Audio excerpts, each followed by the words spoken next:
नमस्कार मित्रांनो, आजच्या सेशनमध्ये आपल्याला मौर्योत्तर काळ या चॅप्टरमधला आपला पुढचा भाग कंटिन्यू करायचा आहे। हा जो फोटो तुम्हाला दिसतोय ही जी स्त्री दिसतीये ही कनकगी आणि हा तिथला राजा यांची ही स्टोरी आहे। ती स्टोरी आपण पुढे बघूया, ठीक आहे। आपल्या त्याचं रेफरन्स येईल तेव्हा ती स्टोरी बघूया। तर बघा, दक्षिणेमध्ये संगम काळात आपण संगम साहित्याविषयी माहिती बघितलेली आहे। या संगम काळात म्हणजे इसवी सन पूर्व 200च्या आसपासपासून ते इसवी सन पूर्व 300-400 असा काळ, हा काळ काही एक्झॅक्ट नाही आहे। 150 वर्ष वेगळ्या रेफरन्सेसनुसार मागे पुढे होऊ शकतं, पण एकूण इसवी सन पूर्व मागचे 2-3 शतक पुढचे 2-3 शतक असा तो काळ आहे, याला संगम काळ आपण म्हणतो। आणि ह्या काळामध्ये दक्षिण भारतामध्ये 3 प्रमुख सत्ता होत्या, ठीक आहे। याचा एक ओझरता रेफरन्स आपण आधी एका सेशनमध्ये घेतलेला आहे। तर त्या सत्तांविषयी आता बेसिक माहिती बघूयात। पहिली जी सत्ता आहे, ठीक आहे, तर ह्या दक्षिण भारतामध्ये चौल किंवा चोळ असं त्यांना म्हणतात, ही पहिली सत्ता होती, ठीक आहे। दुसरी होती पांड्य, ठीक आहे, आणि तिसरी होती चेर किंवा त्यांना केरळ किंवा केरळ पुत्र असं सुद्धा काही ठिकाणी उल्लेख येतो। तर अशा 3 ह्या सत्ता दक्षिण भारतामध्ये होत्या। या चौलांचं राज्य हे आजचं जे पॉंडिचेरी आणि तमिळनाडूचा उत्तर भाग आहे त्या भागामध्ये होतं। पांड्यांचं राज्य दक्षिण तमिळनाडू आणि केरळचा काही वगैरे भाग, कर्नाटकचा काही भाग, आणि चेरांचं राज्य हे केरळ भागामध्ये होतं, ठीक आहे। तर अशा सगळ्या ह्या 3 सत्ता होत्या। आपण ऑलरेडी बघितलंय की ह्यांच्या राजकीय इतिहासामध्ये आपल्याला जायचं नाही, कोण कोणावर हल्ला केला आणि कोणता राजा होता आणि कोण जिंकलं आणि कोण हरलं याच्याशी आपल्याला काही घेणं देणं नाहीये। पण त्या काळातल्या ज्या सांस्कृतिक गोष्टी किंवा काही महत्त्वाच्या 2-4 फॅक्ट्स असतील तितक्यांविषयी आपल्याला महत्त्वाच्या गोष्टी बघायच्या, ठीक आहे। तर ह्या सेशनमध्ये आपण काय केलंय की दक्षिणेच्या याच्याबद्दल एक तमिळनाडू स्टेट बोर्डचं एक आय थिंक 11वीचं पुस्तक आहे, त्याच्यामध्ये कंटेंट थोडा व्यवस्थित दिलेला आहे, ठीक आहे। खूप जास्त काही डीपमध्ये अशातला भाग नाही, पण चांगला दिलेला आहे। तर त्या कंटेंटचा सुद्धा रेफरन्स आपण याच्यामध्ये घेतलेला आहे। म्हणजे महाराष्ट्राचे 11वी-12वीचे स्टेट बोर्ड तर आहेच आहेत, पण त्याचबरोबर तमिळनाडूचे स्टेट बोर्डची जी पुस्तक आहेत त्याचा सुद्धा आपण रेफरन्स याच्यामध्ये घेतलेला आहे, ठीक आहे। सो आता इथे बघा, हे 3 सत्ता, 3 राजे वेगवेगळे दिसत आहेत, ठीक आहे। सारखेच पर्सन आहेत, फक्त डिफरन्स यांच्या झेंड्यामध्ये आहे, ठीक आहे। याच्यावरून ह्या 3 सत्ता आपल्याला दिसतात। दक्षिणेकडील ही जी 3 राज्य आहेत ह्यांची माहिती आपल्याला मेगॅस्थेनिसचं इंडिका याच्यातनं मिळते। त्यांना सांगितलं होतं पांड्य राज्य मोत्यांसाठी प्रसिद्ध आहे, तिकडे एक 9 वर्षाची स्त्री आई झालेली आहे किंवा एक राज्य एका स्त्रीद्वारे चालवलं जातं, असे वेगवेगळे रेफरन्सेस या इंडिका ग्रंथामध्ये आलेले आहे, ठीक आहे। पणिनीचं व्याकरण आहे त्याच्यातनं सुद्धा माहिती मिळते, ठीक आहे। सम्राट अशोक, ठीक आहे, त्याचे जे शिलालेख आहे त्याच्यातनं सुद्धा आपल्याला या दक्षिणेकडील राज्यांची माहिती मिळते। आणि ह्या राज्यांच्या माहितीचा मुख्य स्रोत आपण ऑलरेडी बघितलंय की संगम साहित्य आहे। संगम साहित्यामध्ये असं सांगितलंय की 197 पांड्य राज्यांनी ह्या संगम सभांना राजाश्रय दिला होता वगैरे वगैरे अशा भरपूर उल्लेख त्याच्यामध्ये आलेले आहेत। तर ही जी संगम सभा आहे तेच त्याच्यात निर्माण झालेले साहित्य हेच त्यांच्या माहितीचा मुख्य स्रोत आहे। दक्षिण भारतातील लोक हे द्राविड भाषा गटामधल्या भाषा बोलत होते। मग याच्यामध्ये कोणकोणत्या येतात भाषा, तर तमिळ ही तमिळनाडूमध्ये आहे, मल्याळम ही केरळमध्ये आहे, कन्नड कर्नाटक, ठीक आहे, आणि तेलुगू ही आंध्र प्रदेश म्हणजे आजचं तेलंगणा आणि आंध्र प्रदेश या 2 राज्यामध्ये होते। तसंच अफगाणिस्तानमधले बोलली जाणारी ही ब्रोही ही जी भाषा आहे ती सुद्धा या द्राविड गटातच येते, ठीक आहे। पण बरेच कालांतराने याच्यामध्ये बदल झालेला आहे।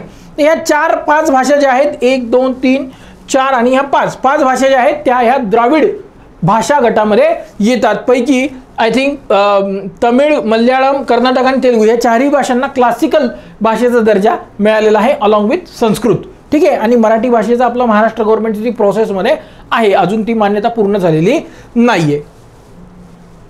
आता या दक्षिणेकडील 3 राज्य जे त्याच्यापैकी पहिलं राज्य आपण बघूया ते आहे चौल।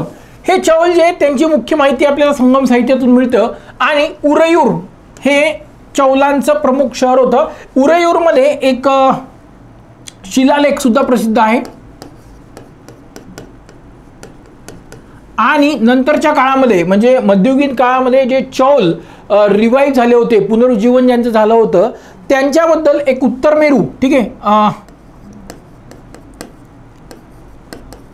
उत्तरमेरू एक शिलालेख आहे ज्याच्यातनं त्यांच्या स्थानिक स्वराज्य संस्था, ठीक आहे, किंवा ग्राम प्रशासनाची त्यांची माहिती मिळते. ते उत्तर मेरू शिलालेख त्याच्याबद्दल प्रसिद्ध आहे. ठीक आहे. सो चौलांचं उरयूर हे महत्त्वाचं ठिकाण होतं आणि ते कापड व्यापाराचं केंद्र होतं. ठीक आहे.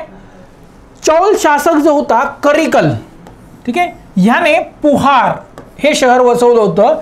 हे पुहार म्हणजे आजचं काय आहे, कावेरी पट्टणम.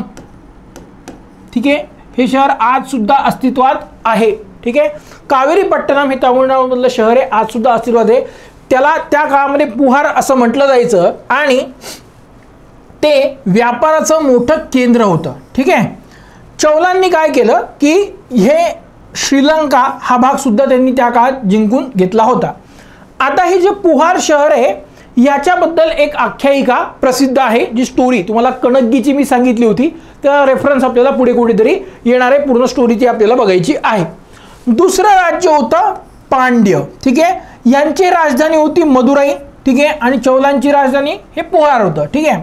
मग संगम साहित्यामध्ये हे पांड्य राज्यांबद्दल मुख्य माहिती दिलेली आहे, कारण संगम साहित्यामध्ये उल्लेख येतो की 197 पांड्य शासकांनी या संगम सभांना राजाश्रय देण्याचं काम केलं होतं. ठीक आहे. तर त्याच्यातनंच मुख्य माहितीचा ते स्रोत आहे. आता मेगॅस्थेनिसला पांड्य राज्याबद्दल माहिती होती की ते मोत्यांसाठी प्रसिद्ध आहे असं त्यांना सांगितलेलं होतं.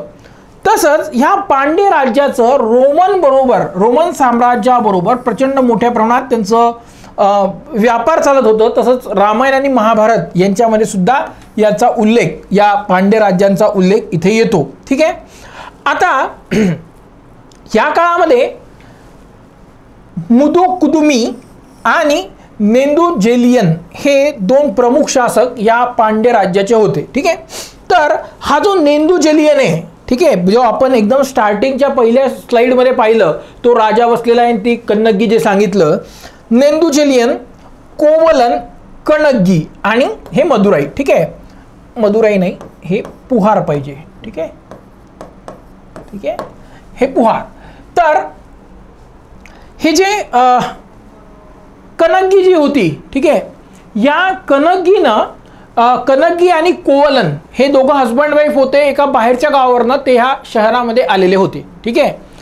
आणि त्या शहरामध्ये आल्यानंतर तिथे राहू लागले. त्या कोवलनला काही व्यापार करण्यासाठी पैशांची आवश्यकता होती. ठीक आहे.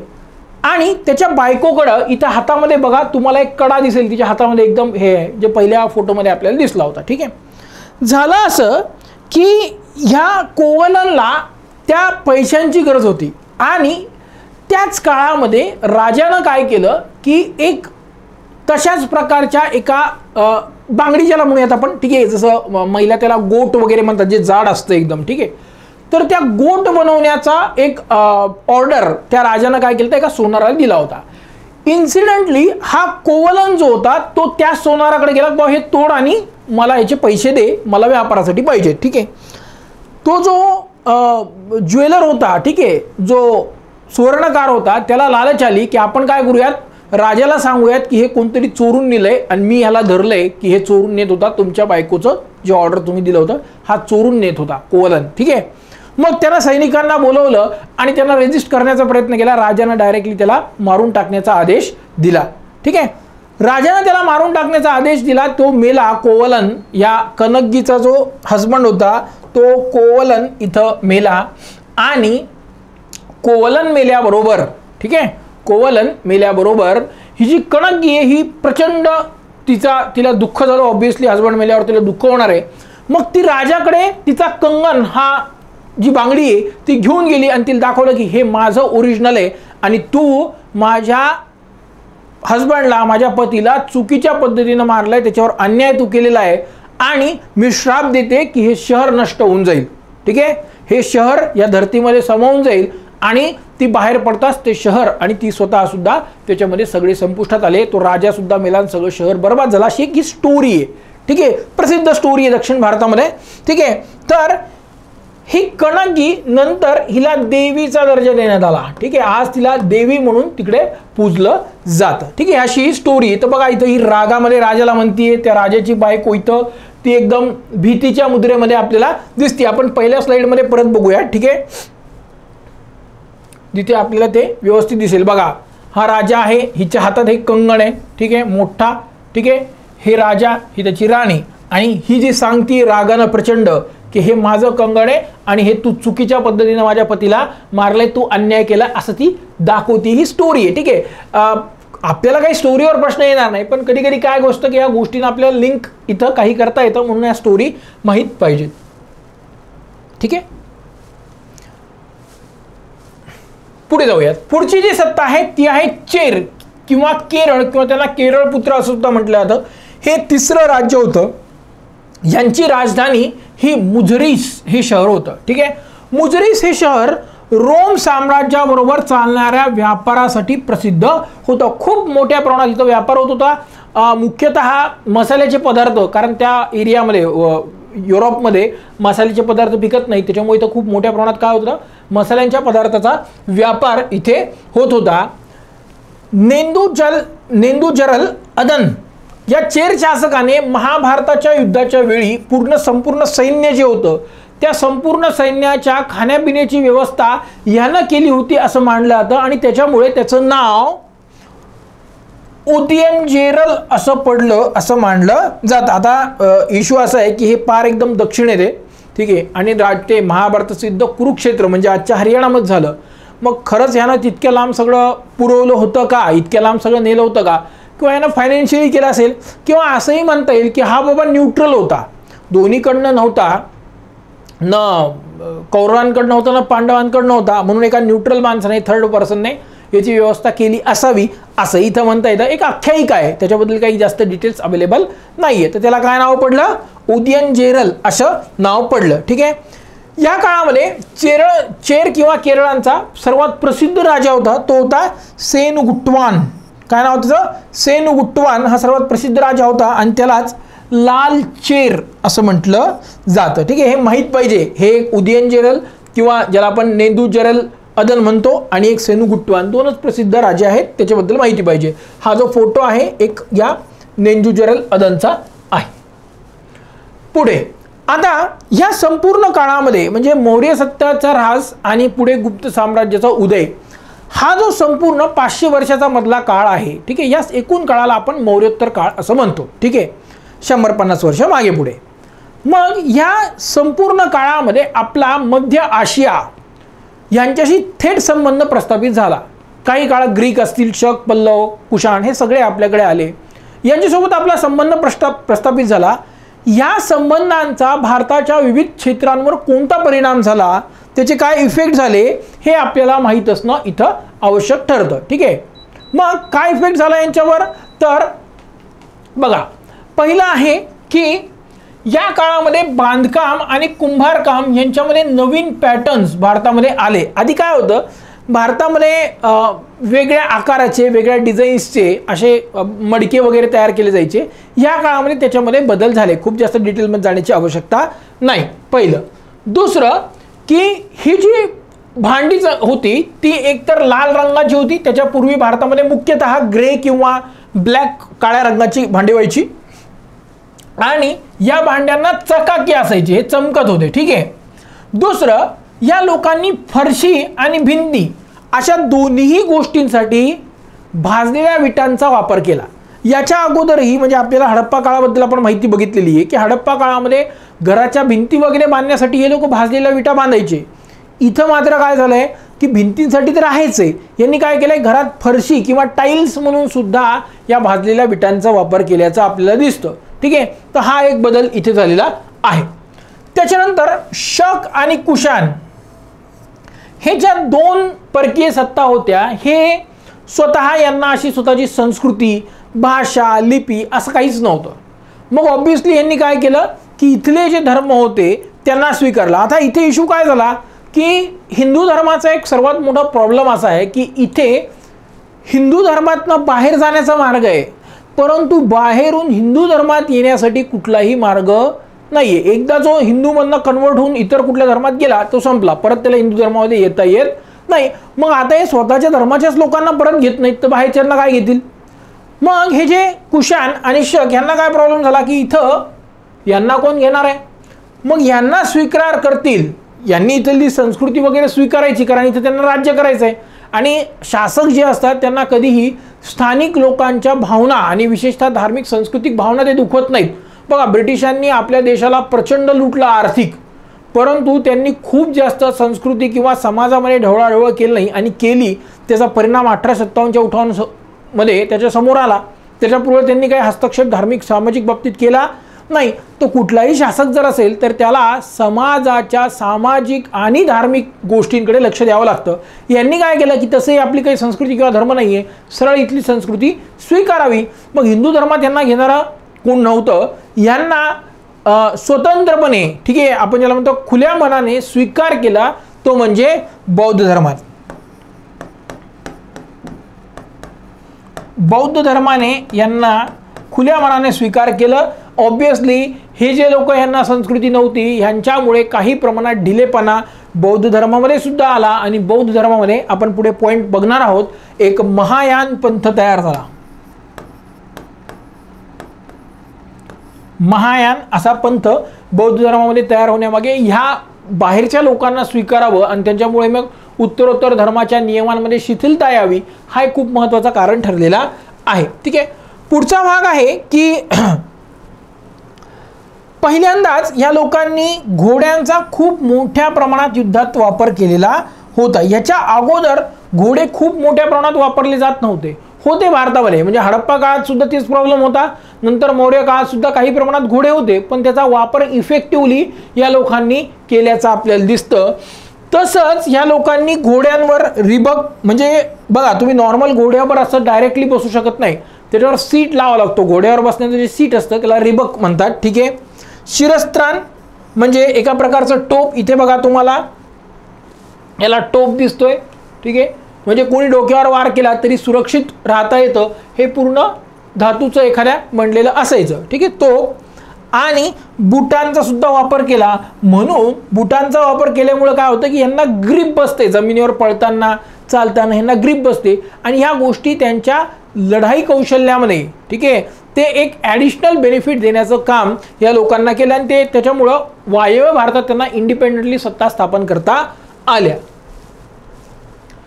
पुढचा भाग आहे, या लोकांनी पगडी घालणे आणि लांब कोट घालणे ही सुद्धा प्रथा या लोकांनी सुरुवात केली. ठीक आहे, हा बघा पुतळा, हा जो आहे हा कनिष्क या कुशाण शासकाचा हा पुतळा आहे. ठीक आहे, प्रसिद्ध आहे, शिर नसलेला पुतळा. हा एका म्युझियममध्ये ठेवलेला आहे. इथे बघा याची तलवार आपल्याला दिसतीये, यानं शूज घातले. आधी आपण हा फोटो बघितलेला आहे, आणि इथे त्याने लांब कोट घातलेला आहे. बघा, लांब कोट याने घातलेला आहे. म्हणजे ही पद्धत ह्या लोकांनी सुरू केली, ह्याच्या अगोदर हे भारतामध्ये नव्हतं. ठीक आहे, त्याच्यानंतर दरवाजे आणि खिडक्यांना पडदे लावण्याची पद्धत या लोकांनी सुरू केली, आणि त्याच्यामुळे पडद्यांना यवनिक असं म्हटलं गेलं. दरवाजे खिडक्यांना जे पडदे लावले जातात ते सुद्धा मूळ भारताचे नाही, ते बाहेरनं आलेले होते. ठीक आहे, परकीय लोकांना मुळात यवन म्हटलं जायचं. सुरुवातीला हा शब्द फक्त ग्रीकांसाठी वापरला जाऊ लागला, पुढे मात्र सर्रास सर्व जे परकीय आहेत त्यांना यवन असं म्हटलं गेलं. ठीक आहे, सगळ्यांना यवन असं म्हटलं गेलं. आता हे जे परकीय शासक होते त्यांनी इथला धर्म तर स्वीकारला. ठीक आहे, बौद्ध धर्मात त्यांना स्वीकारलं गेलं. त्याचबरोबर इथे त्यांनी कला आणि संस्कृतीला राजाश्रय दिला, विशेषतः साहित्याला, आणि त्यातही संस्कृत भाषेला या लोकांनी राजाश्रय दिला. कारण काय बघा, संस्कृत ही मुख्यतः ब्राह्मण किंवा उच्चवर्गीयांची भाषा होती, आणि उच्चवर्गीय एकदा तुमच्या एखाद्या समाजाच्या कंट्रोलमध्ये आले तर इतर लोक तुमच्या जे कनिष्ठ वर्ग म्हणजे साधारण लोक जे असतात ते आपोआप तुमच्या कंट्रोलमध्ये येतात. त्याच्यामुळे यांनी काय केलं, संस्कृत राजाश्रय दिला, आणि त्यात प्रमुख जे होते ते होते अश्वघोष. ठीक आहे, अश्वघोष यांनी बुद्धचरित किंवा बुद्धचरित्र, सारीपुत्र प्रकरण, वज्रसूची आणि सौदारनंद या 4 ग्रंथांची रचना केली. MPSC प्रिलिम्समध्ये याच्यावर ऑलरेडी प्रश्न आलेला आहे. ठीक आहे, प्राचीन काळामध्ये वायव्य भारताच्या मार्गाने चीनमध्ये सुद्धा बौद्ध धर्माचा प्रसार झाला. ठीक आहे, कारण सिल्क रूटवर या कुशाणांचा कंट्रोल होता. ठीक आहे, कुशाण जे शासक होते त्यांचा सिल्क रूटवर, आपण सिल्क रूटबद्दल मागच्या सेशनमध्ये माहिती बघितलेली आहे. ठीक आहे, चीनवरून डायरेक्ट वेस्ट एशिया युरोपला जोडणारा जो व्यापारी मार्ग होता त्याच्या काही शाखा भारतात वायव्य भारतात नेत होता, त्या वायव्य शाखांवर ह्या कुशाणांचा कंट्रोल होता आणि त्याच्यामुळे आपल्याला काय दिसतंय की ह्या कुशाणांनी चीनमध्ये सुद्धा कुशाणांच्या माध्यमातून किंवा शकांच्या माध्यमातून चीनमध्ये सुद्धा बौद्ध धर्माचा प्रसार झाला। वायव्य भारतातील ज्या परकीय सत्ता होती त्या सगळ्यांनी काय केलं, बौद्ध धर्माला राजाश्रय दिला, कारण ऑब्वियसली त्यांना इंडिपेंडेंटली स्वतंत्रपणे आणि खुल्या मनाने स्वीकार करणारा असा एकच धर्म भारतामध्ये होता, तो म्हणजे बौद्ध धर्म। अफगाणिस्तान मधले काही शहर आहेत जसं नगराहार जे आजचं हड्डा आहे, ठीक आहे, तख्तेबाही, त्याच्यानंतर बमियान, हे प्रसिद्ध ठिकाण बौद्ध ठिकाण होते, ठीक आहे। बमियान बुद्धाबद्दल आपण माहिती बघितलेली आहे, ठीक आहे। हे जे बमियान बुद्धा होतं, हा फोटो आहे बघा बमियान बुद्धाचा, ठीक आहे। प्रचंड डोंगरामध्ये ही खूप मोठी मूर्ती, इथे बघा एक माणूस आहे, इतका छोटा आहे हा, म्हणजे ह्याची 5 फूट हाईट धरली तर हे कमीत कमी 300-400 फूट तरी वर, 200-300 फूट तरी वर असेल, इतकी मोठी प्रचंड मूर्ती ह्या डोंगरामध्ये कोरलेली आहे। मात्र तुम्हाला इथे जे खड्डे वगैरे दिसत आहेत ना, किंवा ह्याचं ते का तोंड या मूर्तीचं खराब झालेलं आहे, पाय तुटलेले आहेत, ठीक आहे। हे सगळं अफगाणिस्तानमध्ये जे तालिबान राज्य आलं होतं त्यांनी 2002 साली याला तोफा लावून बॉम्ब लावून त्याला उडवलं होतं। तर ह्या मूर्तींना बमियान बुद्ध मूर्ती असं म्हटलं जातं आणि ते कुहे बाबा या पर्वतरांगांमध्ये आहेत, ठीक आहे। काय म्हटलं ना, कुहे बाबा हे तिथल्या पर्वतरांगेचं नाव आहे। तिथं अनेक गुफा आणि भित्तिचित्र सुद्धा आहे, यांचं वर्णन युएन सांग, ठीक आहे, हे वेगवेगळ्या युएन सांग असा वेगळा उल्लेख त्याला केला जातो। ह्या युएन सांगनं सुद्धा याचा उल्लेख केलेला आहे। अफगाणिस्तानचे जे मूलतत्ववादी मुस्लिम राजवट होती, ठीक आहे, दहशतवाद्यांची, जिथे आज सुद्धा परत 20 वर्षानंतर ती आली आहे, त्यांनी 2001-2च्या आसपास बॉम्ब लावून याला उडवलं होतं, ठीक आहे। अफगाणिस्तानमध्ये फक्त बौद्ध धर्म होता अशातला भाग नाहीये, तिथं हिंदू धर्म सुद्धा होता, ठीक आहे। हिंदू धर्माचे सुद्धा अवशेष तिथे सापडले आहेत। इसवी सन 4थ्या शतकातील एक गणेश मूर्ती तिथं आढळलेली आहे उत्खननामध्ये, आणि तिथं एक खैर खान नावाचं एक ठिकाण आहे, ठीक आहे। तिथे सूर्यदेवतेचे एक रथारूढ मूर्ती, म्हणजे रथावर बसलेले सूर्यदेव अशी मूर्ती तिथे आढळलेली आहे। म्हणजे या भागामध्ये फक्त बौद्ध धर्माचाच प्रसार नाही तर भारतीय संस्कृतीच्या मूळ स्थानापैकी ते एक आहे, ठीक आहे। त्याच्यामुळे तिकडे सुद्धा हिंदू संस्कृतीचा प्रसार झाल्याचा आपल्याला दिसून येईल। आता हे ग्रीक जे होते, ह्या ग्रीकांचं किंवा एकूणच परकीयांचं एक मोठं कॉन्ट्रीब्युशन हे सुद्धा आहे की भारतामध्ये ही लोक येण्यापूर्वी इथले जे कॉइन्स होते, ठीक आहे, हे ग्रीक लोकांचे कॉइन्स आहेत।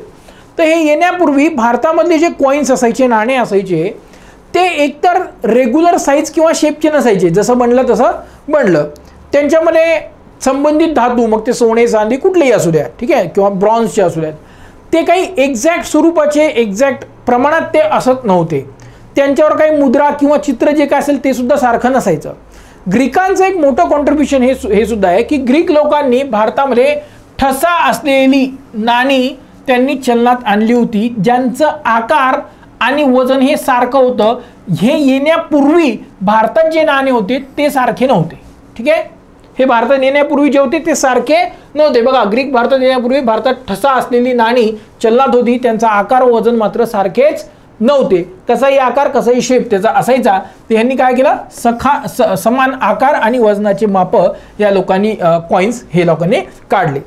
तसंच यांनी काय केलं की त्या नाण्याच्या एका बाजूला राजाचं नाव आणि कालखंड आणि दुसऱ्या बाजूला ग्रीक देवतेचं चित्र अशा गोष्टी त्याच्यामध्ये लिहिल्या। त्याच्यावर ग्रीक भाषेमध्ये मुख्यतः हे असायचं, ठीक आहे, ग्रीक भाषेमध्ये असायचं। काही ठिकाणी आपल्याला असं दिसतं की ब्राह्मी लिपीमध्ये सुद्धा त्याच्यावर लिहिलं जायचं, मात्र ब्राह्मी लिपीचा वापर खूपच मर्यादित ठिकाणी झाल्याचं आढळतं। इथे बघा, एक राजाचं हे चित्र आहे, इथे पण एक राजाचं चित्र आहे, इथं काहीतरी लिहिलेलं आहे बघा असं, ठीक आहे, इथे सुद्धा काहीतरी लिहिलेलं आहे आणि एक कुठल्या तरी घोड्यावर बसलेलं काहीतरी व्यक्ती दाखवलंय। इथे बघा लिहिलेलं आहे, काहीतरी लिहिलेलं आहे आणि इकडे एखादा कोणतरी व्यक्ती आहे, मे बी त्यांना ते देव मानत असावे, ठीक आहे। तर आकार वगैरे तुम्हाला सारखा दिसतोय, ठीक आहे। इथं आकार म्हणजे एक्झॅक्ट सारखा नाही पण खूप मोठ्या प्रमाणात त्याच्यामध्ये समानता इथं असायची। अशा पद्धतीचे नाणे ह्या लोकांनी काढले होते, ठीक आहे।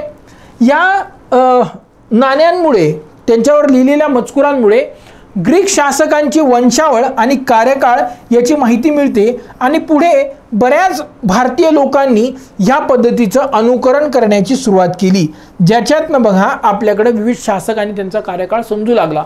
परंतु हे ग्रीक आणि त्याच्यानंतरचे जे भारतीय त्यांच्याबद्दलच कळतं, त्याच्या अगोदरच्या काळामध्ये हे खूप मोठ्या प्रमाणात होत असल्याचं आपल्याला दिसत नाही। इनफॅक्ट आपल्याकडे राजाचं नाव किंवा वंशावळ किंवा त्याचा कार्यकाळ लिहिण्याची पद्धतच नव्हती, ती ग्रीकांनी सुरू केली। तर ह्या नाण्यांच्या बाबतीत, कॉइन्सच्या बाबतीत मात्र ग्रीकांचं खूप मोठं कॉन्ट्रीब्युशन हे आपल्यावर आहे। पुढचं, हे जे कुशाण होते ते स्वतःला देवपुत्र, शहनशाह, सीझर असं ते म्हणत होते। त्यांनी भारतामध्ये क्षत्रप व्यवस्था आणली, ठीक आहे। आता ही क्षत्रप व्यवस्था मुख्यतः शकांच्या बाबतीत प्रसिद्ध आहे, ठीक आहे। समजा एकूण जसं मराठा साम्राज्य होतं, मराठा साम्राज्यामध्ये शाहू राजे आहेत, प्रमुख पेशवा होता आणि पेशव्यांनी काय केलं, ते 5-6 वेगवेगळे जे प्रमुख सरदार होते त्यांच्याकडे एरिया वाटून दिला होता, ठीक आहे। तर तशीच क्षत्रप व्यवस्था त्या सरदारांना क्षत्रप म्हणलं जाईल, तशी क्षत्रप व्यवस्था या शकांनी आणली होती। त्याला सत्रप किंवा क्षत्रप असं म्हटलं जातं आणि त्याच्या प्रमुखाला क्षत्रप किंवा क्षत्रपी वेगवेगळ्या ठिकाणी वेगवेगळी नावं त्याची येतात, ठीक आहे। त्याची विभागणी केली जायची, त्यासाठी क्षत्रप हे नाव वापरलं जायचं। पुढचा महत्त्वाचा मुद्दा ह्या एकूण काळाविषयीचा आहे, तो म्हणजे ह्या काळामध्ये भारतामध्ये बौद्ध धर्मामध्ये महायान या पंथाचा उदय झाला, ठीक आहे। आता ह्या पंथाचा उदय का झाला, त्याच्यामध्ये पहिलं कारण जे होतं ते परकीय लोक जे भारतामध्ये आले त्यांना स्वतःचा असा धर्म किंवा संस्कृती किंवा लिपी अशी नव्हती, सगळ्यांनाच नव्हती अशातला भाग नाही। ग्रीकांना होती, पण शक पल्लव जे होते त्यांना वेगळी संस्कृती नव्हती, कुशाण वेगळी होती त्यांना संस्कृती नव्हती, ठीक आहे। तर ह्या लोकांना इथं जर राज्य करायचं असेल तर इथल्या लोकांशी एकरूप व्हावं लागेल, याच्यासाठी त्यांनी काय केलं, इथला धर्म वगैरे स्वीकारायचा। परंतु तो धर्म असा स्वीकारायचा की आपल्याला आपलं राहण्या खाण्याचं स्वातंत्र्य राहील, त्याचबरोबर आपण ह्यांच्यापैकी एक वाटू। तर बौद्ध धर्मामध्ये ह्या लोकांना स्वतंत्रपणे आणि खुल्या मनाने त्याच्यामध्ये सामावून घेतलं गेलं। त्याच्यामुळे त्यांनी काय केलं, भारतीय भाषा, लिपी आणि धर्म या गोष्टींचा स्वीकार त्यांनी केला। अनेकांनी बौद्ध धर्माचा मुख्यतः स्वीकार केला, आपण मिलिंद पंढव वगैरे बघितलेला आहे, ठीक आहे। आणि ह्या लोकांना ब्राह्मण लोकांनी, कारण मी तुम्हाला सांगितलं आपल्या धर्मामध्ये कसं आहे की इथून बाहेर जाण्याचा मार्ग आहे, परत येण्याचा मार्ग इथं नाहीये। मग ह्या लोकांना ब्राह्मणांनी काय म्हटलं, वात्य क्षत्रिय, वात्य म्हणजे कनिष्ठ क्षत्रिय, कनिष्ठ दर्जाचे क्षत्रिय। याच्यामुळे काय झालं की ह्या लोकांना समान दर्जा देईल किंवा मोठा दर्जा देईल अशा बौद्ध धर्माला या लोकांनी प्रेफरन्स दिलं। बरं, आता बौद्ध धर्माने सुद्धा यांना स्वीकारलं, कारण या काळामध्ये रेशीम मार्गामुळे व्यापार प्रचंड वाढलेला होता आणि परिणामी ह्या लोकांकडे प्रचंड पैसा होता, जो पैसा ह्या लोकांना दानच्या स्वरूपात या बौद्ध संघांना मिळू लागला आणि ते त्याला मनाई करू शकत नव्हते। आता हे जे परकीय होते ते साधारणपणे रोजच्या जीवनामध्ये मांसाहार करत होते, ठीक आहे। आता गौतम बुद्धांचा एक तत्व हे सुद्धा होतं की अहिंसा, ठीक आहे, हिंसा करू नये, पण तरीही ह्या लोकांना प्रवेश देण्यात आला, बौद्ध धर्मामध्ये प्रवेश देण्यात आला आणि त्याच्यातनं मग उत्तरोत्तर बौद्ध धर्माचे जे संघाचे नियम आहेत त्याच्यामध्ये उत्तरोत्तर ढिले पण येत गेलं आणि त्यातनं या महायान पंथाचा उदय झाला। व्यापार आणि राजश्रयामुळे प्रचंड संपत्तीचा ओघ या बौद्ध संघांकडे वाढू लागला आणि त्याच्यामुळे संघाच्या आचरणाचे नियम आहेत त्याच्यामध्ये ढिले पण आलं, ठीक आहे। तुम्ही बघा, एखादा मांसाहारी करणारा व्यक्ती अहिंसा हे मूळ तत्वांपैकी एक असलेल्या धर्मामध्ये कसं काय असू शकतो, तर तिथं त्याला पालन केलं पाहिजे। तर बौद्ध धर्माच्या तत्वांमध्ये इथं कुठतरी काही प्रमाणात ढिलेपणा आलेला आहे या लोकांच्या बाबतीत, हे असं आपल्याला इथं दिसून येतं। तर इथे बघा, एक जे मूर्ती आहे, ठीक आहे, ही गौतम बुद्धांची एक मूर्ती आहे, ठीक आहे। मॉनेस्ट्रीज जे आहेत लडाख किंवा तिबेट ह्या रिजनमध्ये तिथे अशा प्रकारच्या मूर्तीच काही प्रमाणात तिथे असतात, ठीक आहे। तर ही मूर्ती आहे, मुळात बौद्ध धर्मामध्ये कर्मकांड वगैरेला गौतम बुद्धांनी स्वतः विरोध केला होता, परंतु नंतर या महायान पंथामुळे बौद्ध धर्मामध्ये सुद्धा काय झालं, मूर्तीपूजेची सुरुवात झाली। संघातील जे भिक्षू होते त्यांनी सोने चांदीच्या स्वरूपात दान स्वीकारू लागले, ठीक आहे। आणि काही लोकांनी मांसाहारही सुरू केला। आता आपण जे सरसकट म्हणत नाहीये, काही लोकांनी मांसाहार सुद्धा केला आणि काही लोक तर ग्रहस्थ जीवनात परतले, म्हणले किंवा संघ भिक्खू आपण ग्रहस्थ जीवन जगता जगता सुद्धा राहू शकतो। ग्रहस्थ जीवनात काही लोकांनी प्रवेश केला आणि जुन्या हिंदू धर्मात गौतम बुद्धांची प्रतिकात्मक उपासना केली जायची. म्हणजे याच्यामध्ये मुख्यतः स्तूप हा भाग होता. ठीक आहे. तर स्तूपाच्या स्वरूपात गौतम बुद्धांचे किंवा त्यांच्या मोठमोठे संतांचे काही अवशेष वगैरे असतील त्यांची पूजा केली जायची, त्यांची आराधना केली जायची. मात्र आता नवीन पंथामध्ये त्याची जागा मूर्तीपूजेने घेतली. ठीक आहे. बौद्ध धर्मामध्ये सुद्धा मूर्तीपूजेचा आता स्वीकार या काळामध्ये झाल्याचं आपल्याला दिसतं. आणि हा जो नवीन पंथ होता तो महायान पंथ आहे. म्हणजेच महायान पंथामध्ये काय काय आहे तर मूर्तीपूजा, बुद्धांना देवत्व देणं. ठीक आहे. आपण बघितलेलं आहे ऑलरेडी. ठीक आहे. ईश्वरत्व देवत्व त्यांना देणं. काही प्रमाणात अहिंसा जे तत्व आहे ते इथं पालन होईलच अशातला भाग नाही. बौद्ध संघांमध्ये संपत्ती. ठीक आहे. आणि बौद्ध धर्मामधले संघाचे जे आचरणाचे नियम आहेत त्यात आलेलं ढिलेपण आपल्याला या महायान पंथाचे काय दिसतात अशी वैशिष्ट्ये दिसतात. मात्र ह्याच वेळी हे काही संपूर्ण बौद्ध धर्मामध्ये झालेला अशातला भाग नाही. या गोष्टी जिथे झाल्या त्याला आपण महायान पंथ म्हणतो. परंतु अजूनही बरेच लोक होते आणि ह्यांची संख्या जास्त होती. यांनी गौतम बुद्धांची अजून सुद्धा जे गौतम बुद्धांची मूळ शिकवण आहे त्यानुसारच त्यांनी धर्म आराधना किंवा धर्माचं पालन केलं. आणि त्या लोकांना म्हटलं गेलं हीनयान. काय म्हटलं गेलं? हीनयान. तर याच्यातनं महायान पंथाचा उदय झाला आणि हीनयान पंथ काही प्रमाणात वेगळं झाल्याचं आपल्याला दिसतं. महायान पंथाने गौतम बुद्धांना देवाचा दर्जा दिला, तर हीनयान पंथ त्यांना एक साधारण व्यक्ती मांडलं. असा साधारण व्यक्ती जो सर्वोच्च ज्ञान प्राप्त करून काय करू शकतो तो मोक्ष मिळवू शकतो. असा साधारण व्यक्ती किंवा महापुरुष गौतम बुद्ध आहेत असं ते म्हणतात. बरं, एखाद्या व्यक्तीला देव मानला आणि महापुरुष मानला याच्यातला फरक काय? तर जेव्हा आपण एखाद्या व्यक्तीला देव मानतो त्याचा अर्थ असा होतो की तो काहीतरी अतिविशिष्ट आहे आणि त्याची बरोबरी आपण करू शकत नाही. मग त्याला फक्त त्याची पूजा अर्चना करायची आणि त्याला देवत्व बहाल करायचं. आणि महापुरुष काय असतो की असा आपल्यातला सामान्य व्यक्ती जे त्याच्या कर्तृत्वानं त्याच्या वागणुकीतनं त्याला काहीतरी वेगळे आपण म्हणूयात नवीन एक माइलस्टोन सेट केलेले आहेत व्यक्तीच्या जीवनातले. आपण श्रीरामांचा उल्लेख करताना मर्यादा पुरुषोत्तम म्हणतो. हे त्यांनी विशिष्ट मर्यादा त्यांच्या जीवनात पाळल्या म्हणून मर्यादा पुरुषोत्तम. तर तसं भगवान महावीर किंवा गौतम बुद्ध हे महापुरुष होते. यांना फॉलो करणं हे शक्य आहे. त्यांनी ज्या प्रकारचं जीवन जगलं त्या प्रकारचं जीवन जगून आपल्याला काय होतं मोक्षप्राप्ती वगैरे होऊ शकते असं इथं मानणारा वर्ग आहे. ठीक आहे. तर महापुरुष आणि देव मानणं ह्याच्यातला हा फरक आहे तो इथं महत्त्वपूर्ण ठरतो. तर हीनयाननं काय केलं? गौतम बुद्धांना सर्वसाधारण मनुष्य आणि महापुरुष मानलं. मात्र महायान पंथानं काय म्हटलं की नाही नाही हे काय आहेत? देव आहे. त्यांची पूजा केली की आपल्याला मोक्ष मिळतो. महायान पंथानं काही काळानंतर पाली भाषेचा त्याग केला आणि त्याच्याबाबत संस्कृत त्यांनी स्वीकारलं. ललित विस्तार हा संस्कृत भाषेतला बौद्ध धर्माचा पहिला ग्रंथ आहे. ठीक आहे. पुढचा आहे साहित्य आणि शिक्षा. आता हे महायान पंथ संपलं.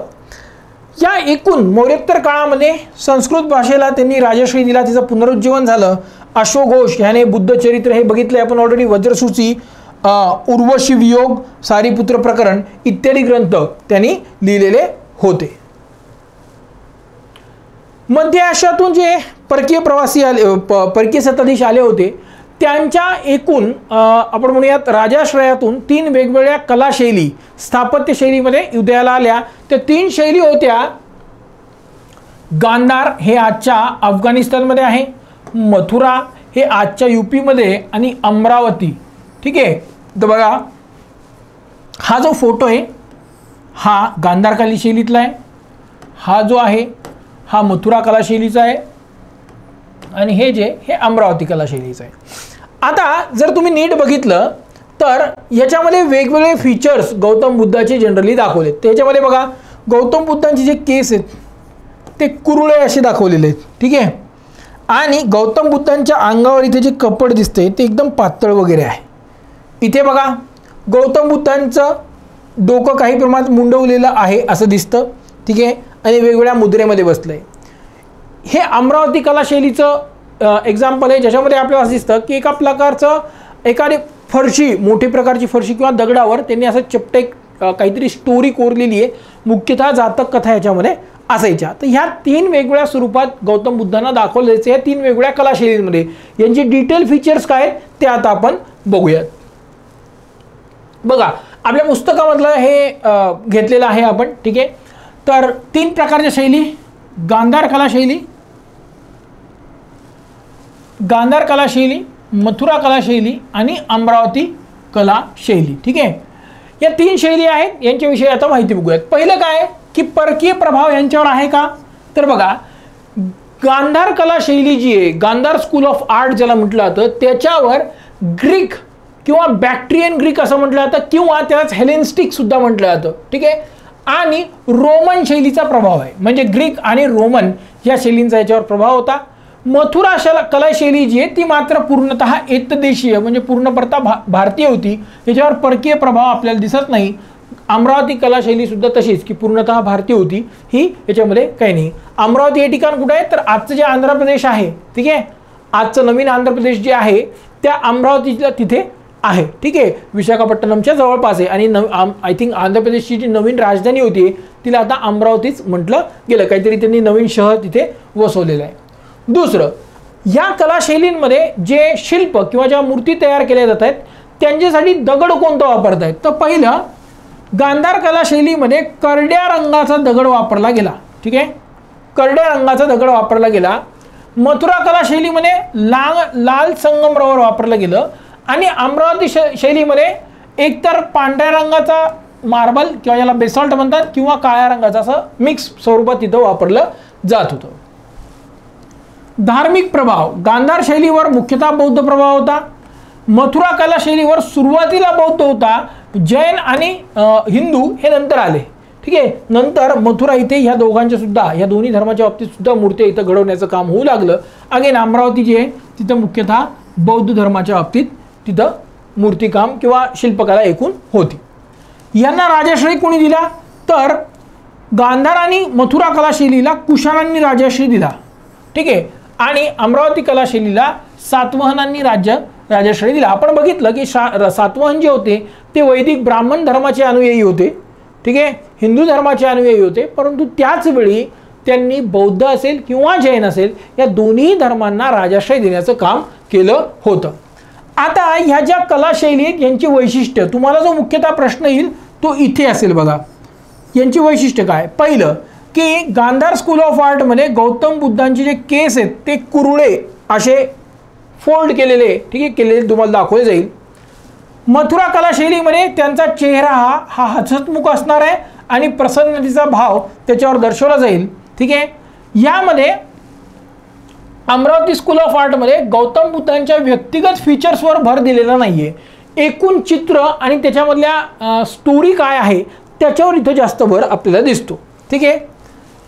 गांधार कलाशैलीमध्ये बुद्ध योगीच्या मुद्रेत बसलेले जनरली दाखवले जात होते. मथुरा शैलीमध्ये त्यांच्या शरीराची बांधणी, म्हणजे जसं आपण आजच्या याच्यामध्ये एखादा बिल्डर वगैरे दाखवतो किंवा त्याचं शरीर व्यवस्थित त्याला शेप वगैरे दाखवतो, त्या व्यक्तिगत शेपवर तिथं विशेष भर होतं. आणि जे डोकं होतं ते मुंडवलेलं दाखवलं जायचं, ठीक आहे, मुंडवलेलं डोकं इथे दाखवलं जाणार आहे. अमरावती कलाशैलीमध्ये जे आहेत ते मुख्यतः जातक कथांवर आधारित होत्या, ठीक आहे. गांधार स्कूल ऑफ आर्टमध्ये गौतम बुद्धांच्या डोक्याच्या मागे दिव्य चक्र दाखवलं जायचं, ठीक आहे. परंतु आता हा फीचर सेम इथं सुद्धा आहे. म्हणजे बघा मथुरा कलाशैलीमध्ये गौतम बुद्ध पद्मासनात आणि वेगवेगळ्या मुद्रांमध्ये दर्शवले जायचे. त्यांच्या डोक्याच्या मागे जे दिव्य चक्र आहे ते गांधार कलाशैलीपेक्षा मोठं असत. तसंच इथं जैन तीर्थंकरांच्याही मूर्ती घडवल्या जात होत्या आणि यक्ष आणि यक्षिणीच्या मूर्ती सुद्धा इथं प्रसिद्ध आहेत, ठीक आहे. अमरावती स्कूल ऑफ आर्टमध्ये मात्र पांढऱ्या रंगाचा काही क्वचित प्रमाणात जर गुहांमध्ये वगैरे ते कोरले जात असतील तर काळ्या दगडाचा सुद्धा वापर इथं होत होता. आता पुढचं आहे की मौर्योत्तर काळामध्ये विज्ञान आणि तंत्रज्ञान यांच्या बाबतीत काय प्रगती किंवा काय बदल झाले. पहिली गोष्ट ही आहे की या काळातील ॲस्ट्रॉनॉमी आणि ॲस्ट्रॉलॉजी, ज्योतिषशास्त्र आणि आपण अवकाशशास्त्र याला असं म्हणूयात, ठीक आहे. याच्यामध्ये आपल्याला बराचसा फायदा ग्रीक संबंधातून झाला, कारण आपण बघतो होरोस्कोप या ग्रीक शब्दासनं पुढे होरसशास्त्र असा शब्द, संस्कृत शब्द तयार झालेला आहे. ग्रीकांची नाणी जी होती ती समान आकार, माप आणि मुद्रा असलेली असायची. याच्यातनं सुद्धा आपण स्वीकार केलाय खूप मोठ्या प्रमाणात. आणि पुढच्या काळात तर गुप्तांच्या काळात खूप मोठ्या प्रमाणात सुवर्ण नाणी काढली गेली. बराच जी राजकीय माहिती आहे ती याच्यावरून आपल्याला मिळते. ठीक आहे. मात्र आरोग्य असेल किंवा विज्ञान असेल किंवा रसायनशास्त्र असेल ह्यांच्याबाबत आपण ग्रीकांकडून काही घेतलेलं नाही, कारण ते मुळात भारतात प्रचंड विकसित होतं. यांनीच परकीय जे होते कुशाणांनी आपण बघितलंय की चरक असतील किंवा महर्षी सुश्रुत असतील यांना राजाश्रय दिलेला आहे. किंवा गुप्त काळामध्ये बघताना आपल्याला बघायचं की दिल्लीतला मेहरोली इथला लोहस्तंभ आहे. ठीक आहे. मेटलर्जी किंवा धातुविज्ञान ज्याला म्हटलं जातं ते लोखंडाचा जो खांब आहे तो अजून सुद्धा थोडा सुद्धा गंजलेला नाहीये. मग त्या प्रकारचं काय झालंय, विज्ञान तंत्रज्ञान भारतामध्ये मुळात खूप विकसित होतं. आपल्याकडे आरोग्य असेल किंवा ऑपरेशनसाठी सुश्रुतसाहित्याबद्दल आपण माहिती बघितलेली आहे, ते सगळं होतं. परक्यांकडनं आपण त्याच्या बाबतीत तरी काही घेतलेलं नाहीये. ठीक आहे. त्याचबरोबर हे जे परकीय होते त्यांनी शर्टांना बटन लावणे, कपड्यांना बटन वगैरे वापरणे आणि भोग पाडणे बटन लावण्यासाठी, फ्रॉक, स्त्रियांना फ्रॉक सारखं एखादं हे घालणे, पॅन्ट, काच बनविणे आणि चमड्याचे बूट, लांब कोट घालणे इत्यादी गोष्टी आपण परकीय शासकांकडून स्वीकारलेल्या आहेत. तर त्यांनी आपल्याकडनं बरंच घेतलंय आणि आपण सुद्धा त्यांच्याकडनं अनेक गोष्टी स्वीकारलेल्या आहेत. धन्यवाद.